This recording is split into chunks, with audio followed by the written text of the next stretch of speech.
అందరికీ శుభోదయం. కొత్త కథలోకి స్వాగతం. ఈ కథ పేరు గుప్పెట్లో గోదారి. రచన శ్రీమతి ఆకెళ్ల వెంకట సుబ్బలక్ష్మి గారు. శ్రీమతి సుబ్బలక్ష్మి గారు ప్రముఖ రచయిత్రి, కవయిత్రి, బాల సాహితీవేత్త. చదువుతున్నది దేవి. చూడగానే ఒక లైక్ తప్పకుండా. ఎక్కడికి వెళ్ళారు ఇంతసేపు? ఉరిమినట్టు వినిపించింది ఊర్మిళ గొంతు తలుపు తీస్తూ. పిల్లిలా అడుగుపెట్టబోతున్న భాస్కరం ఉలిక్కిపడ్డాడు. అనుకున్నంత అయింది. ఎంత శబ్దం చేయకుండా వచ్చి పడుకుందామనుకున్నా కుదరలేదు. ఊర్మిళవి పాము చెవులు. అక్కడికి పొద్దున అమ్మకి చెప్పే వెళ్ళాడు. హాల్లో పడుకుని తను రాగానే తలుపు తీయమని చెప్పాడు. కానీ ఈవిడెలా ఎదురైందో. తన పిచ్చిగానే తననే నిలవనియ్యదు. అలాంటిది గంగిగోవు లాంటి అమ్మ ఒక లెక్క. అమ్మ హాల్లో పడుకోబోయినప్పుడే గ్రహించి ఉంటుంది. అమ్మని కూడా ఏదో అనే ఉంటుంది. పాపం అమ్మ. మాట్లాడరే, పిల్లల పరీక్షలు తొందరగా రమ్మని చెప్పానా? షికార్లు తగ్గించుకోమన్నానా? అయినా లెక్కలేదన్నమాట. స్టీరియోఫోనిక్ సౌండ్తో వీధి అరుగు మీద నుంచుని అడుగుతోంది. సభ్యత కోసం ఎవరూ బయటికి రాకున్నా ఆ నిశ్శబ్ద వేళ ఆ మాటలు అందరికీ వినిపిస్తూనే ఉంటాయని, తనని గురించి అందరూ నవ్వుకోవడమే కాక జాలి పడడమో చేస్తుంటారని కూడా తెలుసు. కానీ ఏం చేస్తాడు? పూజ కొద్దీ పురుషుడు అన్నవాళ్ళు ఉన్నారే కానీ పుణ్యం కొద్దీ పెళ్ళాం అని ఎవరూ అనలేదు కదా. లోపలికి రండి, ఎందుకా కొంగజపం? మరోసారి ఉరుముతూ లోపలికి వచ్చింది. అమ్మయ్యా అని అనుకుంటూ లోపలికి వచ్చాడు భాస్కరం. కానీ అంతలోనే, నేను ఇంత అడిగినా మాట్లాడరే, ఎంతసేపు ఎక్కడ ఊరేగారు అంది మళ్ళీ. ఆఫీస్లోనే ఉన్నాను, పని అన్నాడు లో గొంతుకుతో. భాస్కరానికి చిన్నగా మాట్లాడడం ఎంత అలవాటో, ఎంత ఇష్టమో అంతకు పూర్తి వ్యతిరేకం ఊర్మిళ. నిజంగానేనా? నేను ఒక్కదాన్నే చావాలా అన్నిటికీ? ఇంటి పని, పిల్లల చదువులు అన్నీ నా బాధ్యతలేనా? ఆఫీస్లో ఉన్నాననగానే కొంచెం శాంతించి కంచం పెట్టింది.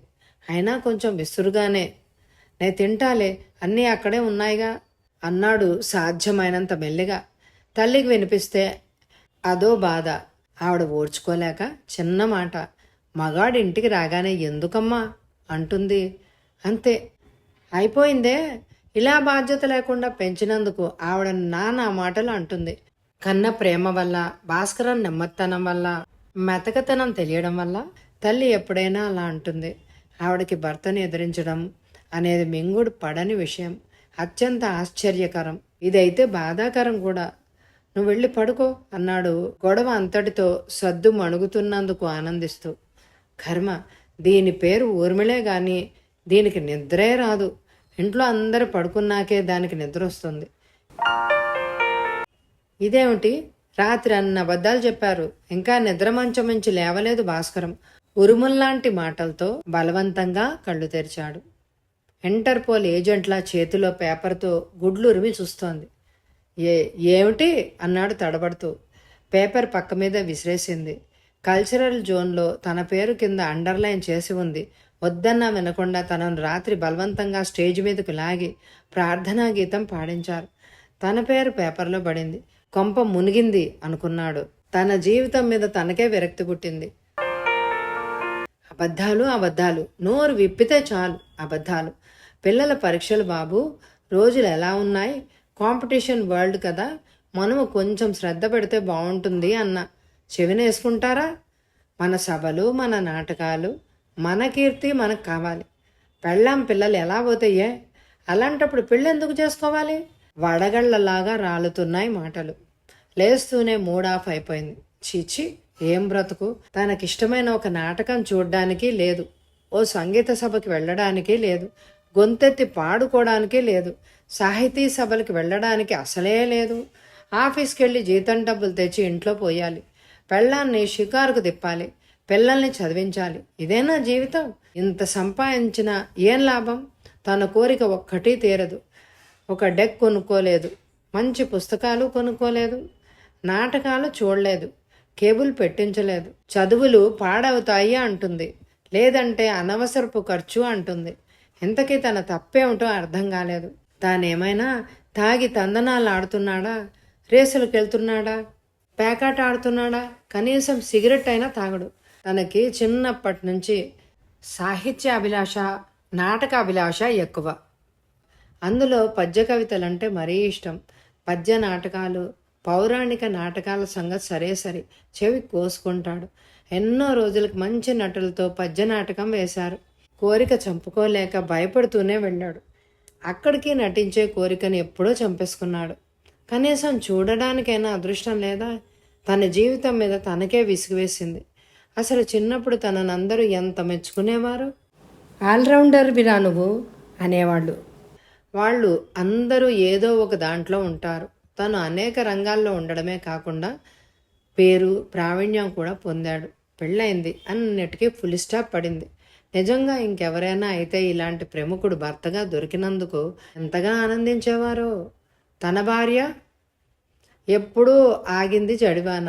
రాత్రి కురవకుండా ఆగిన వర్షం పొద్దున్న తుఫానులాగా అయింది. తల్లి జాలిగా కోపంగా తన వంక భార్య వంక చూడడం తప్ప ఏమీ చేయలేకపోయింది. అంటే ఆవిడకి ఆ ఇంట్లో ఆ పాటి స్థానం ఉండదని తెలుసు. తండ్రి లేడు.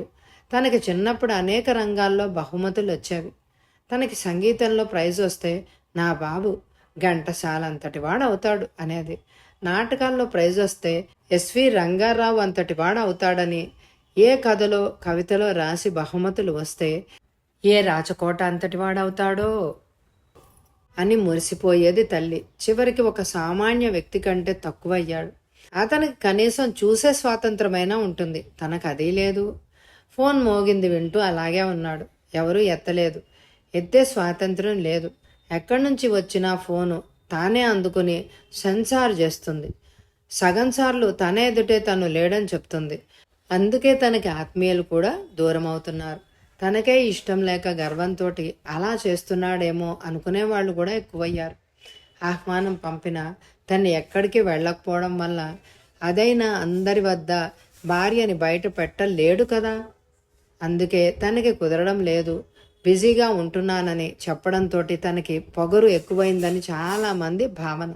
పోనీ ఇంతకీ ఆమె పడిపోయే పాటు కానీ లేదా కష్టపడిపోవాల్సిన అవసరం కానీ ఏమీ లేదు. పిల్లలని మంచి స్కూల్లో వేశాడు, ట్యూషన్ పెట్టించాడు. ఇంటి పనులకు పిల్ల ఉంది, వంట తల్లే చేస్తుంది.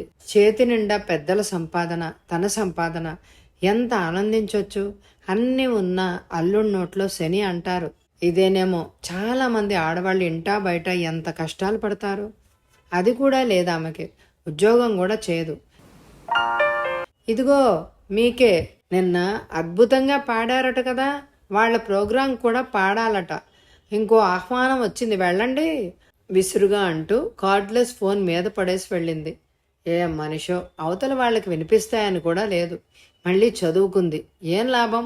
పోనీ ఉద్యోగానికైనా పోదు అంటే నాకేం అవసరం ఉద్యోగం అంటుంది. తనకి వీలు కాదని చెప్పి పెట్టేశాడు. కానీ మనసంతా దుఃఖంతో నిండిపోయింది. ఎంత మంచి సంస్థ. సినిమా మ్యూజిక్ డైరెక్టర్ కూడా వస్తున్నాడట. ఈ మహాతల్లి అన్నది అవతల వెనపడినట్లుంది. ఇంత మంచి అవకాశం అందుకోలేకపోతున్నావని కర్మ అన్నట్టు మాట్లాడి పెట్టేశారు. నిజంగా తన దురదృష్టమే. నిరాశగా అనుకుని పెట్టింది తిని ఆఫీస్కి బయలుదేరాడు. కారున్న ఆఫీస్కి బస్సులోనే వెళ్ళాలి, లేకపోతే టైంకి ఇంటికి రావడానికి భయం. తన క్లోజ్ ఫ్రెండ్స్ అంటారు, ఎందుకురా నువ్వు ఇంత భరిస్తావు అని. భరించక ఏం చేస్తాడు? భరించాలి లేదా విడిపోవాలి, అంతేగా. పిల్లల కోసం విడిపోలేడు. ఇక మిగిలింది భరించడమేగా. అదే చేస్తున్నాడు. సాధారణంగా పెళ్ళైతే భర్త లేదా అత్తమామల ఆజ్ఞ ప్రకారమో కోరిక ప్రకారమో కళలు చంపుకొని ఇంట్లో కూర్చుని బాధపడే ఆడవాళ్ళని చూశాడు, విన్నాడు. కానీ మగాడు భరించడం, సహించడం, కళలు చంపుకోవడం ఎవ్వరూ విని ఉండకపోవచ్చు.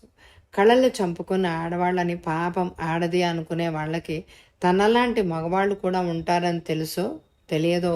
ఒకవేళ తెలిస్తే ఏమంటారు అనుకుంటూ గుండెల్లో పొంగే గోదావరిని గుప్పెట్లో బిగిస్తూ ఆఫీస్ బస్ ఎక్కాడు భాస్కరం.